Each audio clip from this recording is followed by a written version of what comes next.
Maaari mo bang ipasok ang parisukat na piraso sa loob ng balangkas? Isa itong klasikong palaisipan mula noong ika-20 siglo. Gaya ng nakikita mo, walang sobrang espasyo sa loob ng balangkas. Kaya tila imposibleng gawin ito. Una, kailangan lamang nating alisin ang parisukat na piraso mula sa balangkas at ilalagay ko ito rito nang hindi pinapalitan ng kahit anong piraso. Susunod, baliktarin natin ang lahat ng tatsulok nang hindi binabago ang kanilang kinalalagyan.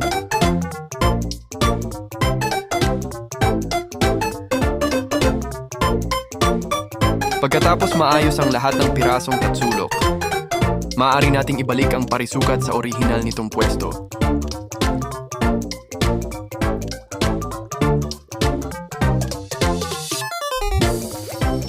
Kapag handa na ang lahat, makikita mong may karagdagang espasyo sa gitna ng balangkas na tamang-tama para sa parisukat na piraso.